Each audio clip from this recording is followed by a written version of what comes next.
Okay, so good morning. Today's daf is Samach Zayin. We are at the end of the Mishnah, where we finished the Mishnah yesterday. So we're at the beginning of the Gemara on Samach Zayin Amud Aleph. Let me share my screen and we will get started. Yesterday, the Mishnah that we learned that begins on the bottom of Samach Vav Amud Bet and continues on to Samach Zayin Amud Aleph. The Mishnah includes the following debate regarding someone who brings a bird that initially was set aside as an ola, using all of the procedures and intentions associated with the chatat.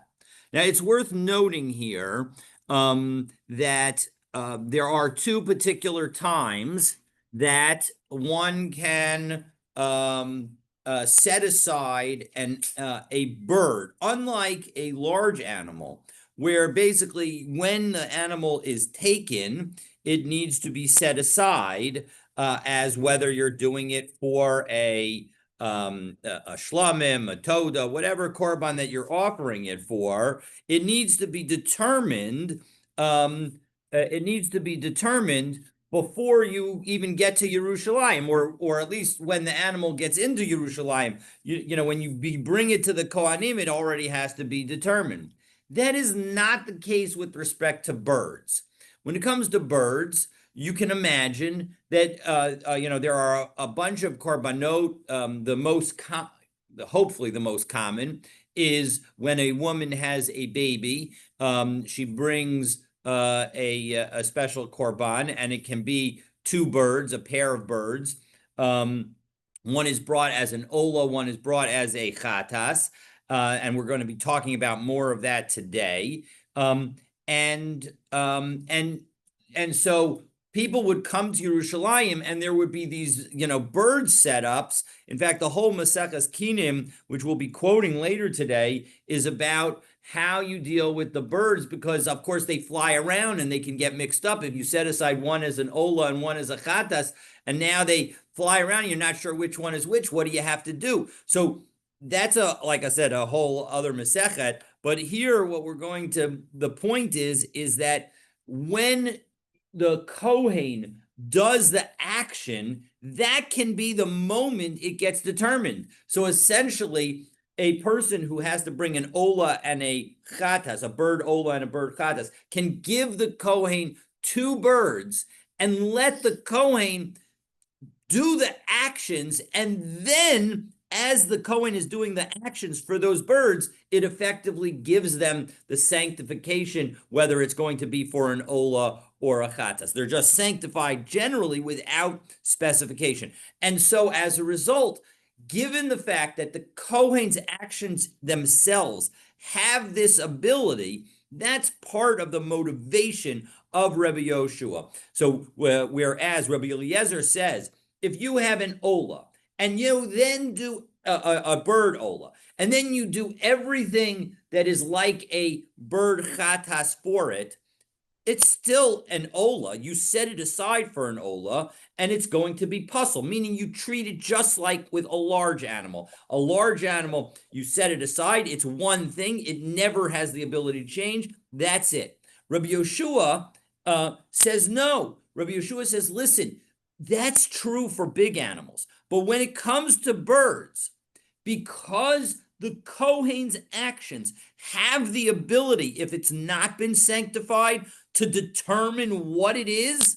So as a result, if you have a bird ola, but everything is done to it, the malika, the hazah, the mitzui,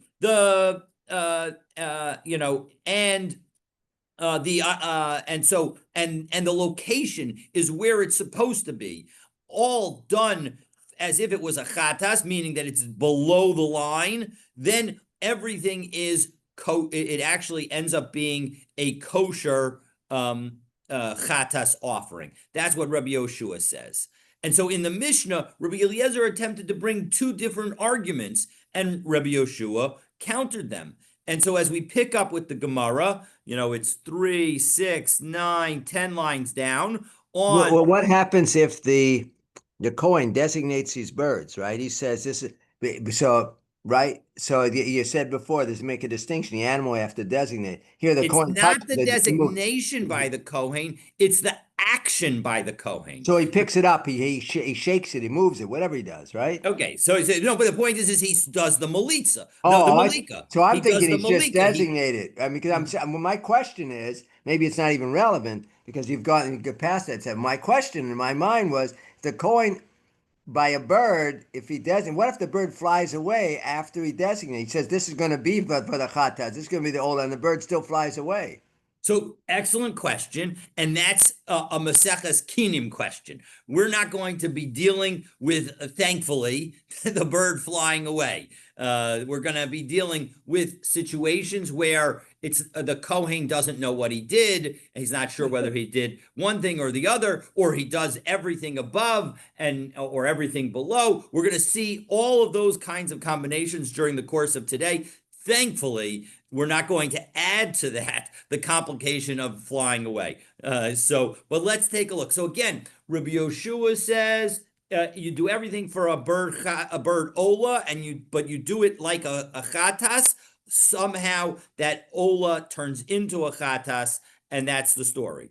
And the Rabbi Eliezer says no, it does not. It becomes a puzzle ola, and as a result, there's and what are the ramifications? Now, on the one hand, there is no ramification when it comes to whether or not it's a nevela. The malika was done. It was on some level a valid malika. We're going to talk about that, God willing, tomorrow. And so as a result, no nevela, meaning that it doesn't make you tameh if you were to swallow it. But the question that does distinguish between Rabbi Eliezer and Rabbi Yoshua is there me'ila? Because according to Rabbi Eliezer, there is me'ila because it's a non-kosher ola, and the ola the Kohanim never had any rights to it. And so as a result, you're using something that belongs to God, even if it's not kosher and it needs to be burned outside the Beis Hamikdash, it still belongs to God. And as a result, there's me'ila. And on the other hand, with respect to Rabbi Yoshua, you've done everything like a bird chatas. And you know what happens when you're done with all the actions associated with the bird chatas? The entire remaining bird belongs to a Kohen. The Kohen that brings it gets to have it.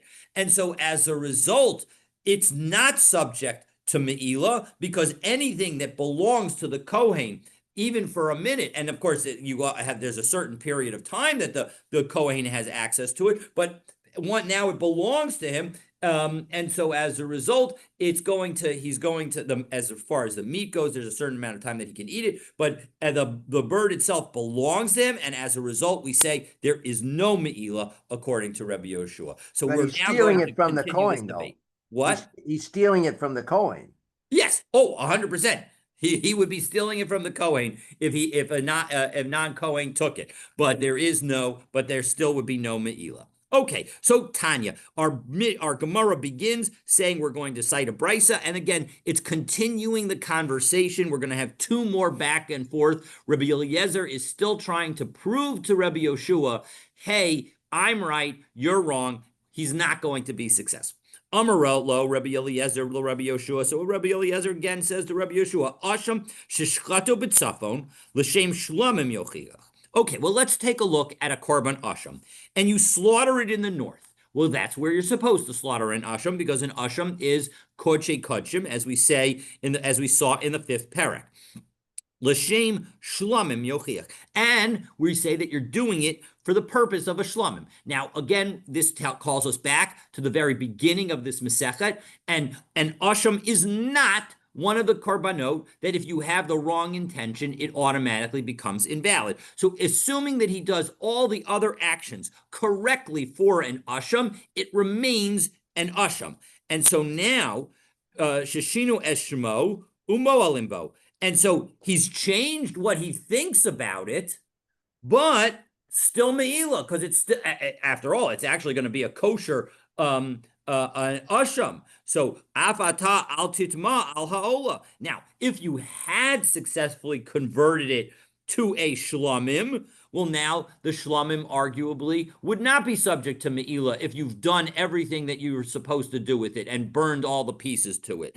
And so if you were, so then as a result, al titma al ha'ola, so you shouldn't be surprised with respect to an Ola, sha'af al pi, when it comes to a bird Ola, aval sha'af al pi shashina eshma shiamaluba, said even though you changed it, you thought now, instead of about an Ola, you thought about a chatas, so it's still gonna be, that's still fine. It's still a kosher Ola, and you're going to, and now you should have, it should be subject to Me'ila. And now when you do something wrong, it should still be subject to Me'ila. So Amar lo Rabbi Yoshua says, points out the obvious discrepancy. Lo, no, that what you're saying is not correct, because what is our case? So ima marta ba'asham, when you're talking about the asham she'im shina es shemo, lo shina es makomo, you didn't change any other aspect of the process associated with the asham. You only changed your intention, and that doesn't make a difference. So Tomer ba'ola shashina eshma v'shina es mikoma. But how can you make a comparison to our case of our Mishnah, where you had a bird ola and you changed everything about it to be a bird chatas? It's different. So Amar lo Rabbi Eliezer says back to him, you know what? I'm going to still go further. What about asham shishchato b'daram? What if I actually slaughter the asham in the south? Well, that would invalidate the asham l'shem shlam, and I do it with the intention of a shlamim yochiach. That should be a proof, because even you, Rabbi Yoshua, would agree that that animal is an invalid sacrifice. You can't just change a large animal from an asham to a shlamim, and by doing the service for a shlamim in a place where the shlamim is supposed to be done. Shashina eshmo, v'shina es makoma. You changed its name, you changed its place, and umolinbo. And everybody would agree that me'ila would apply to that invalid sacrifice. So afata al titma al haola. So too, with your respect to your bird ola, we should say the same thing. Sha'af al pisha shina eshma v'shina es makoma moalinba. You changed the place, you changed the name, you changed everything, but we should still say that there's me'ila, that you're not allowed to take it. It's not a kosher sacrifice.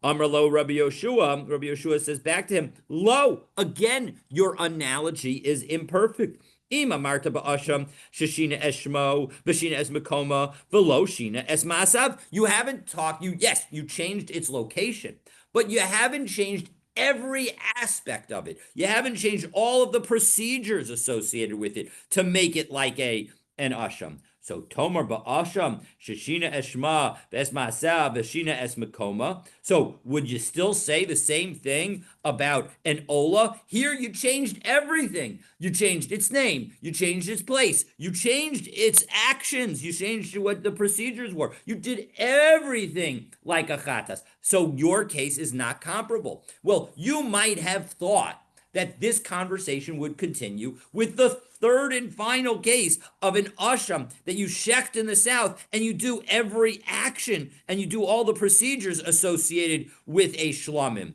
And so what would that be? And why? And that would be the logical next case. But that is the end of this brisa. And so Rava says and asks the question, Amar Rava, v'nema asham sheshchato b'daram l'shem shlamim b'shinoi ba'alim. What if you were to do something that would effectively constitute a change of everything? As Rashi says, shinoi ba'alim kishinoi maseh chashiv la. If you change the owner, it's as if you change everything about it, meaning that you're doing it completely for a shlamim, just for a different person. Shashina eshmo, you've effectively changed its intentions. You've changed the kind of korban that it's supposed to be. You've changed what it's called. V'shina es makomu, you changed its place because you did it in the south rather than in the north. V'shina es masav, and you changed its actions because you made it a korban for a different person, and yet it would still be subject to me'ila. So midelo ka'amar lehachi shmami non nachas Rabbi Eliezer l'tamei de Rabbi Yoshua. Does this mean? You know what this means? from the fact that he did not ask this question, it's because Rabbi Eliezer suddenly understood what Rabbi Yoshua was really saying. The Amar Rav Ada bar Ahava, that Rav Ada bar Ahava explained Rabbi Yoshua and says, Omer Haya Rabbi Yoshua. Rabbi Yoshua used to say, Olas ha'of sha'asa lamata. If you have a bird ola, but you do it below, meaning you do it where the chatas is supposed to go. Kemase chatas, and you do all the actions to it like a chatas, l'shem chatas, and you even have the intention for it to be a chatas.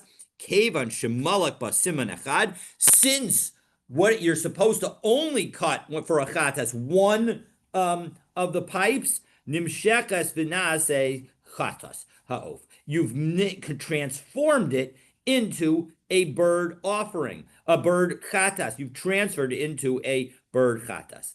So one second, ihaki chatas ha'of nami she'asel l'malab kemase ha'ola. What about the other direction? What about if you have a bird chatas that now what you do with it is you do everything above, so, because that's where an ola is supposed to be done. You think that it's an ola. This is the Kohen thinking. You do every action that's associated with an ola, meaning that you don't do any hazah. You only do mitzui. So mikimalek ba siman echad timashek v'tahave olas ha'of. Maybe as soon as you cut the first pipe. Of course, you're going to have to cut two, but that it should be turned into a bird ola. Maybe that's the story. Maybe, in fact, it should be turned into a bird ola. And if you say, and if you tell me, yeah, okay, that's the case, then, in fact, it goes in both directions. But we have the following statement. V'ha'amar Rabbi Yochanan mishum Rabbi Bana. Rabbi Yochanan said in the name of Rabbi Bana, Mishnah. That's the way the Mishnah was arranged. My lab, now this he's referring to our Mishnah. So my lab, kaki atzaz v'sulo, isn't the point of that being the arrangement, meaning that that is the full position of Rabbi Yoshua, and Rabbi Yoshua doesn't say anything further? Not necessarily. Lo, kach hatzah kol shel kula Mishnah. No, the point that he's trying to say is this is the arrangement of the entire Mishnah, meaning that the entire Mishnah, as Rashi does a nice job here. If we take a look at the Rashi low, it's basically middle of the narrow lines on Samach Zayin Amud Aleph, low. Hachi Kamar. This is what they're trying to say. Kachi, this is what Rabbi Bana was trying to say. This is the arrangement of the entire Mishnah. That just as Rabbi Yoshua argues with respect to an ola that gets converted to a chatas, he would argue too with a chatas that gets converted to an ola. But here, the chatas that gets converted to an ola would still be subject to me'ila. Mm-hmm. So as a result, there's no need. That's not the topic of our Mishnah. Our Mishnah is focused on whether me'ila applies. And so as a result, we're not going to discuss it separately, but it would also be true. So that's answer number one. But answer number two is to say no. There is a big difference between an ola that gets turned into a chatas and a chatas that gets turned into an ola. Because we have to walk through the steps very carefully. And we'll see, as Rav Ashi is going to tell us, that no, it could be different. Rav Ashi says, no, that is not the answer. The answer is not to say that it actually goes in both directions, but rather, Bishlama olas ha'of. You're saying go in both directions. Are you referring to Mila, right? I'm referring to just as a chatas, just as an ola. If you do everything just as a bird ola, if you do everything to it, it can actually, like a chatas, it effectively becomes a chatas according to Rabbi Yoshua. So too, the both directions, if you have a bird chatas and you do everything to it like a bird ola, it would turn into an ola. That was the purpose of Meila, right? No. For purposes of at the moment, we're saying purposes of being a valid sacrifice. Now, it would also have it could have ramifications for meila, but the meila is actually of a non-kosher chatas and of a ola that is kosher are the same. Meila applies in both of those cases, so there is no when we say that it would apply in both directions, in the direction of chatas to ola, there's no implication on meila. Unlike in the case of Ola Techatas, because the bird effectively becomes permitted for the Kohanim because it's a kosher chatas, now the kosher chatas is edible to a Kohen, is consumable by a Kohen, and so as a result, there's no Me'ila any longer. So there, in that direction, it's a two-aspect machlokus. One is that it's a kosher korban, and the second is that there would, because it's a kosher korban, there would be no Me'ila. So there are two aspects of the machlokus. Whereas in the other direction, when it goes from a chatas to an ola, if we say it's a kosher ola, and again, that's the way answer number one is, but we're going to reject that in a moment. If we say it's a kosher ola, then a kosher ola is also subject to me'ila. So it would still be subject to me'ila. The question is it a kosher new version of the sacrifice that you had, that you did every action to, and you did all the intentions correctly to? So if you repurpose a bird sacrifice from ola to chatas, Rabbi Yoshua says it's a chatas and it's as a kosher chatas. And the question was, well, maybe we should say the same thing. And we say, yeah, the answer number one is yes, we can say the same thing in the other direction. And now Rav Ashi is going to reject that. And Rav Ashi is going to say, Bishlama olas. So back into the Gemara, we are, just to give us exactly where we are from the bottom of the Gemara, 1, 2, 3, 4, 5, 6, 7, 8, 9, 10, 11, 12 lines up. First word on the line. So, Bishlama olas ha'of sha'asalamata kamase chatas l'shem chatas.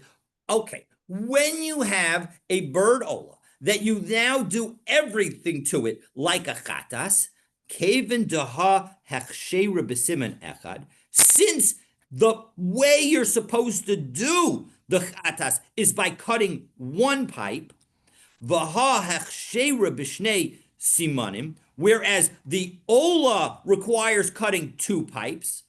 So as a result, the point is that when you've cut one pipe, and v'olas ha'of lamata lesa, and in addition, you're not supposed to do the ola below. So kevan demalak basiman echad. So now that you only cut one pipe, which is clearly the action for a chatas, and nimshechas v'nasis chatas, and you did it below, which is a place that you're not supposed to do the ola. So then nimshechas v'nasis chatas ha'of, it has become and transformed into a bird chatas. But on the other hand, right, because the point is that it doesn't even get the name of a non-kosher bird ola yet, because the first thing you've done for it are things that make it into look like a bird chatas. But think about it from the other direction. Ela chatas ha'of. But if you have a chatas of oath that you do above the line, so you're going to do it reverse and you're going to do it like an ola. Well, first of all, if you have that chatas ha'of, kevan amar mar malika b'chol makom kshera. First of all, the malika of a chatas can be done anywhere. So when you do that malika above, which you're thinking to yourself, you're doing it in the place of an ola. But the bottom line is that that's still a place that's kosher for a chatas. So you've not done something that precludes it being an ola, because it could be a chatas in doing it in that location. Yeah. And mikim malak ba siman echad ipasla. And now you cut one pipe, but one pipe is sufficient, because, of course, whenever you cut two pipes, you cut one and then the other. So in the process of your doing the shechita of the malika, in the process of your doing the malika, you've cut one of the pipes. And once you've cut that pipe, Ki hadar malik be'idach siman. Even when you now cut the other one, you've already done what looks like what might have been a kosher chatas because you shechted it in a place that the chatas could be shechted, and you cut one pipe the way a chatas should be shechted. And so now that you cut the other pipe, Heiki mimashka v'havya olas ha'of. How can you turn it into an olas and oaf? It already was the actions that were done. Because remember, it was already set aside as a chatas. And so now you've done an action in the place that a chatas is good, and you've done the malika that would be good. And so now you're going to try and make it into an ola. You've already done actions that put it in the family of chatas. So hechi mimashcha v'havya olas ha'of. How can you transform it? So again, from a principle perspective, here's the story. When you have a bird ola and you do everything to it to make it like a bird chatas, those actions, those initial actions are chatas only actions. And as a result, we can immediately say, oh, this is a chatas and not an ola. But when you do it in the other direction, when you have a bird chatas and now you're trying to do everything to it like an ola, your initial actions are still consistent with it being a bird chatas. And so as a result, it stays in the category of bird chatas until now it becomes too late, and now it ends up becoming an invalid bird chatas rather than transforming into a bird ola. Hopefully that's clear. Okay. What makes it an invalid? What action makes it an invalid chatat? Well, there are a lot of actions are making it an invalid chatas. First is that we're going to, according to some opinions, you're cutting both pipes, because that was a debate that we saw whether cutting both pipes is going to be a problem. Second, Well, then that's what do you call it? That's game over, because once he cuts both pipes, we get the esophagus and the trachea. You cannot make it back into a chatat. Or at that point, it's an ola. I mean, well, maybe again, invalid, there's one period. opinion. Remember that there was an opinion that says that it's okay to do havdalah even by a chatas, but so that, correct. So there's one opinion that says, but even if that weren't the only thing, remember you're doing everything for an ola, and so you're also got the intention of an ola. And so as a result, the intention of an ola, when you're actually doing a chatas needs the proper intention. So that also is sufficient to make it invalid. And then you're doing the blood above the line, but the chatas is supposed to go below the line. And so as a result, the location of the blood is going to be a problem. And when it comes to a chatas, I hope I'm getting this right because it's so confusing. The chatas does both the sprinkling and the mitzui, whereas the ola just does mitzui. So you've also done a sprinkling that you're not supposed to do. So there are 3 different, or maybe 4 different actions. You have the double pipe, that would be a machlokas, but at least according to some is a problem. You have the intention that's going to be a problem. You have the location on the mizbeach that's going to be the problem. And you have sprinkling that's going to be a problem. So 4 different actions that are inconsistent with an ola, inconsistent with a chatas, you're now doing to it. And so as a result, all 4 of those actions are going to make it a non-kosher chatas. And unlike in the other direction, why not call it an invalid ola? Because it looks like everything the person's doing, it looks like an ola. Maybe initially it was supposed to be a chatat, but now it looks, so call it an invalid ola, not an invalid chatat. You know what I mean? So I hear you. The reason that it's an invalid chatas is because the initial steps that you take are consistent with it remaining a chatas. Because the first thing you do before you cut 2 pipes is you cut 1 pipe.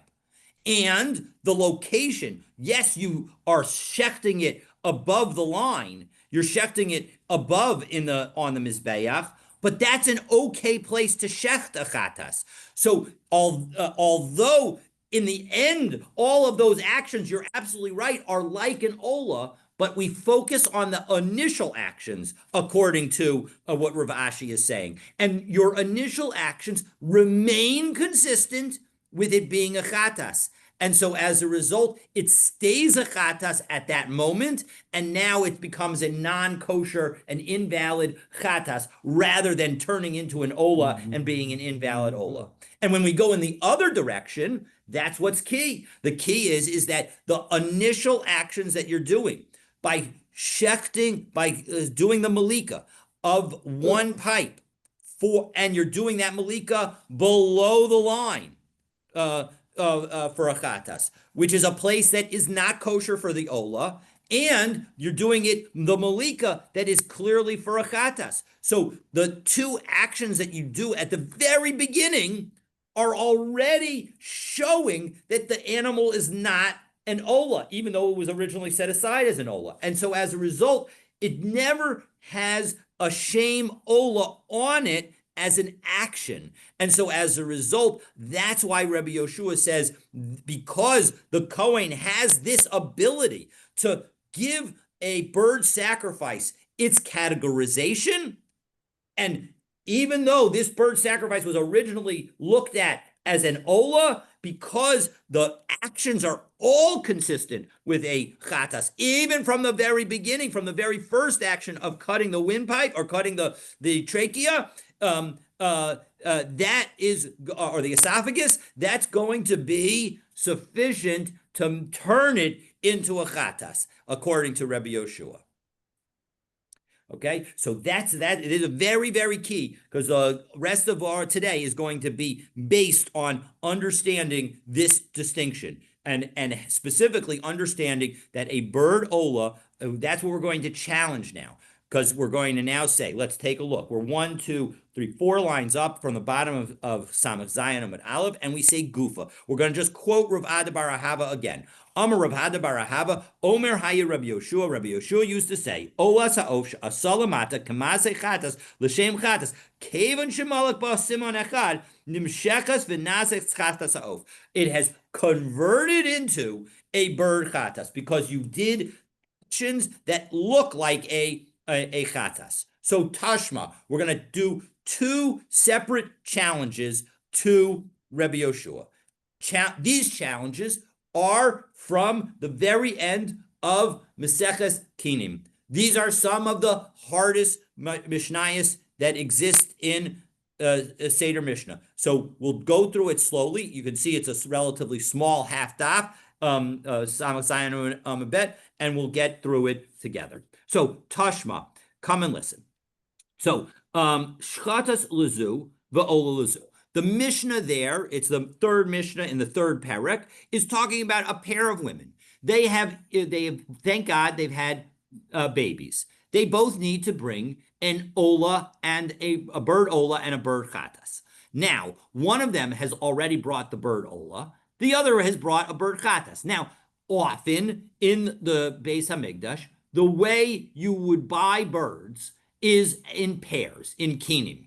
And so that's how these 2 women are going to try and satisfy their remaining obligation. They're going to buy, we're going to say that Rachel has brought Rachel has brought her Rachel has brought her chatas. Leah has brought her ola. And so that's so Rachel needs to bring a chatas, and Leah needs to bring an ola. Right. So they're now going to go to the market, and they're going to buy a pair of birds. And obviously, the one of the birds is going to be Rachel's chatas, and the other bird is going to be Leah's ola. So asa shtehen lamala. But what if the Kohen accidentally does both of them above the line? So both of them are done above the line, meaning that they're done as olot. So, and a key other element is they didn't specify which bird belonged to which woman. Oh. Okay? They just gave the 2 birds to the Kohen. Okay? And so now the Kohen offers both of them above the line as olot. So mechza kosher, umechza pasul. One of them is kosher, one of them is pasul because it was supposed to be a chatas, and so the one who still owes a chatas or owes the chatas. Shtehen lamata. If both Kohen brought both of them as chataot, as a chatas, so then mechza kasher umechza pasul. Now the other woman is the lucky one, the one who the one who needed, namely Rachel's the lucky one because she needed a chatas, and so her chatas was good, and Leah, who needed an ola, that's not going to be good. But listen to this: achas lamala v'achas lamata. Now again, they didn't specify which bird belonged to. One second, maybe they did. They specified. No. In this case, they specified which bird belonged to which woman, and so as a result, now achas lamala v'achas lamata shtein psulos. No, none of them get anything because it's not clear. Shani Omer chatas karva lamala va'ola karva lamata. They didn't specify which bird was the ola, which bird was the chatas, and we know that one of them was one and one of them was the other, and so as a result, the Kohen has made a mistake, and so as a result, it's going to be problematic. And so, one second, I forgot to scroll. Let me scroll. Okay, and so. Did the Kohen get this mixed up? Isn't he the one that decides which one goes where? Well, no. Well, that's part of. Remember, that's part of the question. Here, they again, you can have zero intention. You can give the Kohen the sacrifices and say to the Kohen what you need, and he could do the dedication. But you also have the ability to say, here's my ola or here's my chatas. And so in this case, they gave them the two birds. It's not clear which one was supposed to be a chatas and which one was supposed to be an ola, and the Kohen offered one above and one below, but we don't know which one was supposed to be above and which one was supposed to be below, and so as a result, we have a suffix. Maybe it turns out that the Kohen offered the one above, which was supposed to be a chatas, and so it's a non-kosher chatas, and the one that he offered below, it was supposed to be an ola, and so it's a non-kosher ola, and so as a result, the women have to bring two new sacrifices, effectively as a result of a suffix, and so as a result, they're going to bring two uncertain ones. But now the question is, Nehi nami de ola karva lamata. Yeah, okay, I understand that if the ola is brought below, but that you might have a problem. If you're going to tell me that the ola was brought below, timshuk v'tehevi chatas ha'of. So in that case, you have a chatas that was offered below. Let it be the chatas for the woman. We know that one of the korbanot was offered below. It might have been the chatas, in which case it's going to be kosher for the woman who is supposed to bring a chatas. Or it might have been the ola. But okay, so let's say it was the ola. But even if that's the case, it becomes a kosher chatas. And so as a result, Rabbi Yoshua should say that it should be valid for the woman who needed to bring a chatas. So the Gemara answers the logical answer. But you should change the balim. Exactly. Amar da Amar Rabbi Yoshua b'chad gavra. When Rabbi Yoshua gave his example, he was talking by one person. B'trei Gavri miyamar? Does he actually say it for two people? And Rashi does a nice explanation of saying exactly what Kenneth just said. B'trei Gavri miyamar, 9 lines down in the Rashi, in the narrow lines of Samach Zayin Amabet. How could one person benefit from the korban that they have no interest in? So that was question number one. And as complicated as that was, this next question is even more complicated. Tashma, chatas ba'ola stuma miforeshes. So we're going to have a series of cases. Case number one is two women gave a Kohen a chatas for one and an ola for the other, and then they also gave a unspecified ustuma, an unspecified pair of birds, and a specified pair of birds. So here's the situation. Again, Rachel and Leah. Rachel and Leah have each brought one bird, but they brought the opposite birds. So one of them needs an ola, one of them needs a chatas. In addition, they both also need an ola and chatas. So each of them needs three birds. And what they've done is they've gotten three different pairs. In pair number one, they say this bird's the chatas and this bird's the ola, and that Kohen's going to mess it all up. And then the second time, the second set, they have an unspecified pair of birds where they say these birds are for us. One of them should be an ola, one of them should be a chatas, but we're not going to specify. That's what they should be doing in every case. And they have a specified pair where they didn't associate either of the animals, either of the birds, with either of them, but they said, we want this one to be a chatas and this one to be an ola. So those are the three specifications. So why are they bringing three pairs? Because they had already fulfilled half of one obligation, and they had two separate obligations. So, for example, maybe in addition to having a baby, they also had just gotten clear of being zavot, and so being zavas. And so as a result, they had stopped bleeding and so as a result, now they are also bringing a bird for that healing process as well.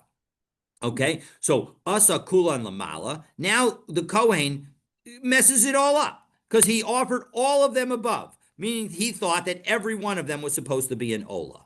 Well, mechza kasher umechza pasul. All of the olot are going to be kosher, and all of the non-olot are going to the chataot are going to be pasul.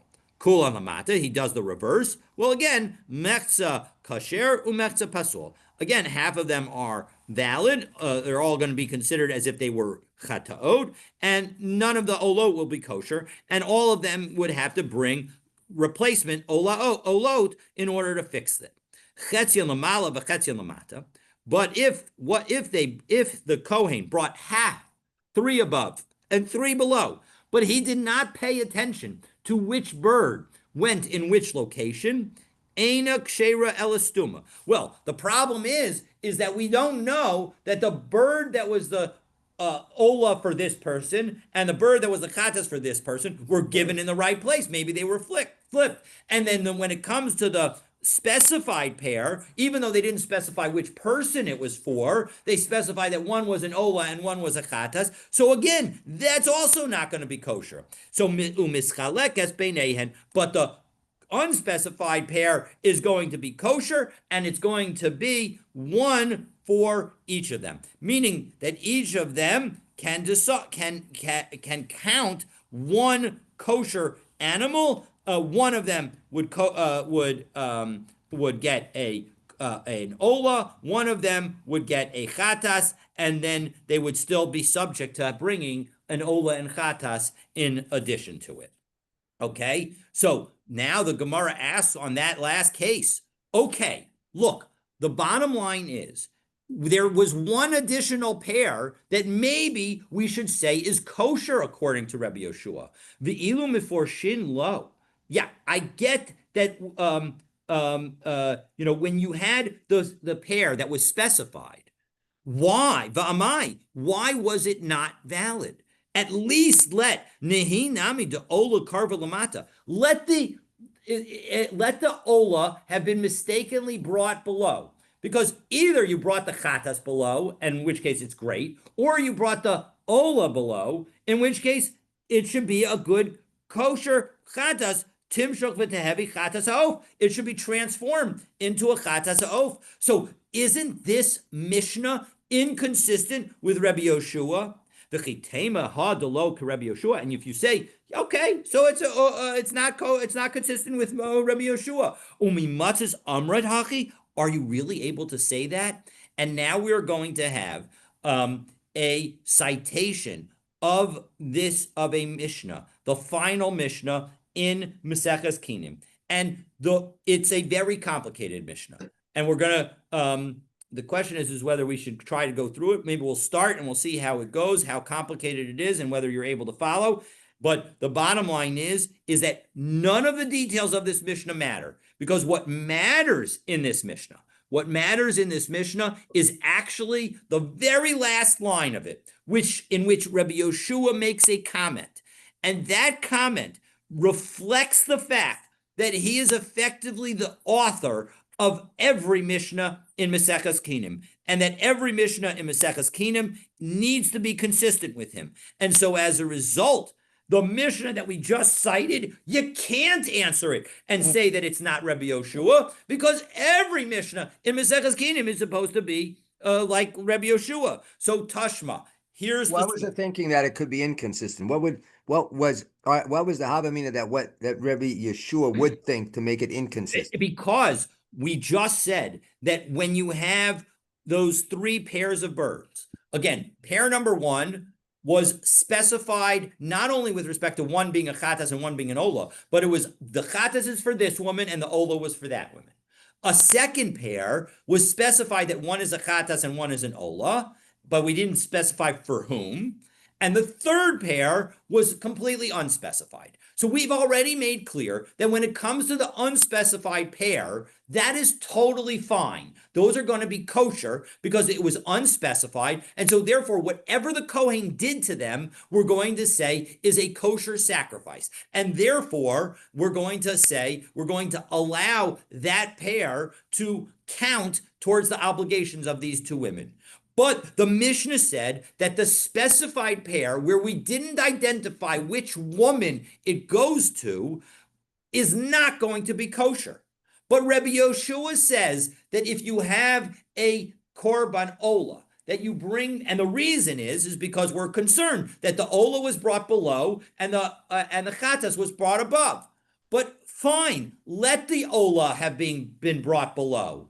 If the ola is brought below, Rabbi Yoshua says that means that every action that on that ola was done as if it was a chatas, because the Kohen thought it was a chatas. So let it be a kosher chatas. That's what Rabbi Yoshua says in our Mishnah. So let him say over there that it's a kosher chatas. But he doesn't say that. And he's got to be the author of this Mishnah. So our initial thought is maybe he's not the author of the Mishnah. But now we're going to show he is the author of the Mishnah. And so that's where we're picking up. So again, Tashma, we're citing this last Mishnah in Maseches Kinim, and we're going to show that in fact that it has to all be Rabbi Yeshua, and the details don't really matter. So maybe we'll try and go through it more quickly, but let's go through it and we'll see what we get. So Tashma ha'isha she'amra harei alei kain im eled zachar. This is the framework of the situation. We're now dealing with one woman. So as complicated as the Rachel Leah situations were, thankfully we're now in one woman situation. But she decides, I want to be generous. Not only do I want to offer when I have my baby boy, I want to offer my pair of birds. One is a chatas, one is an ola, but I want to bring an extra pair. Now the rule is that if you bring an extra pair of birds, both of them are going to be olo. So now how many, if she's bringing a pair that's a chatas and an ola, and she's bringing a pair that are both olo, she's trying to bring one chatas and three olo. The problem is that highlights the importance of communication. The Kohen didn't get it. And so let's see what happens. So Aisha Sha'amra Harei Alai Kain Imelei Zachar. She says, I want to bring an extra pair of birds if I give birth to a baby boy. And so that extra pair is going to be Olo. Yalda Zachar, she has a baby boy. Mivia Shtei Kinim. She needs to bring two pairs of birds. Achas l'nidra, one for her neder, and those are going to be two olod. V'achas l'chovasa, and one for her general obligation for having had a baby boy. Nisanasan l'kohen, she gives him to the Kohen. HaKohen tzarich la'asotan, shalosh l'mala, v'achat l'mata. The Kohen is supposed to do three above, one below, because three are the olod and one is the chatas. Lo asa kain. Ella asa shtayim lamala ubeis lamata velo nimlach. If they didn't consult her and they end up doing two above and two below, So then tzricha shetavi od preda achas b'takrivena lamala. She needs to bring one separate bird and bring it as an ola mimin echad. That assumes that all the four birds that she gave to the Kohen were one type. And the reason is that when you bring a pair of birds, they both need to be of the same type. So umishne minim, but if she brings two birds of two, if she bring two sets of birds of two different types, now tavishtayim, she needs to bring two. And why does she need to bring two? So Rashi explains because so if the first four were of one type, either turtle doves of young pigeons, so then we know that the singleton olah that was brought was from that same species. So it takes one additional olah of the species, of the one species that she used, and then we're fine. But when they're both types, we don't know whether the species that she brought, where one was an olah and one was brought as a chatas, whether and was supposed to be two olot, whether that species was the turtle dove or the young pigeon. So as a result, she needs to bring two birds, one turtle dove and one young pigeon. So that way there are going to be two olot of the same bird type that was where the for the pair that was brought in correctly. And so that's going to be, we're going to stop there. And now we're going to pick up, God willing, from there tomorrow. But that's going to be the basis of our now moving on to further complications. Okay, so which Rashi was that? It's tzricha shetavi od preda. This that Rashi is tzricha shetevi od preda. Correct. That Rashi that's the Rashi that I just summarized. But that and so as a result, now we're going to get more complicated. And so we're going to see what happens if she specified the vow, meaning if she specified the species in the vow, but she forgot which one she specified as going to be the olot. Now she's going to have to offer more sacrifices, and that's going to be the process. We're going to have additional further complications that each build on the next in order to have her have to bring more and more until we get to 7 or maybe even 8 different rebrings that she's going to have to do, even though her obligation was just a very simple 4 birds. She's going to end up having to bring potentially as many as 12 different birds, as we will see over the course, meaning for the original, and she's going to have to bring up to 8 more birds, as we will see as we go through the process. Does the Gemara make a distinction between a neder and a nidava? So these are nidarim because she is obligating herself so that if in fact the bird were to die, she would still, the bird that she sets aside initially, she would still be obligated. So that's how we're thinking about it. So we're thinking about it as a neder because it's on her as an obligation to bring, as opposed to being on the bird itself. Right. Well, right. And nidava is usually, I understand this refers to a specific bird. You're saying this animal as opposed to correct. an animal. If she had done nidavot, then it would be much simpler because she would have no remnant of an obligation left. But because she's doing a neder where she's committing herself, so as a result, if the Kohen does it improperly, she still has that obligation on her, and so as a result, that's why she's going to still need to do it. So we'll probably, we'll start again from that tashma of why it can't be consistent with Rebbe, why this Mishnah, why the Mishnah, the 4th Mishnah in the 3rd parak has to be consistent with Rebbe Yeshua, because we're going to cite the 6th Mishnah in the 3rd parak. We're going to begin with that citation, God willing, again tomorrow. Looking forward to continuing our learning together.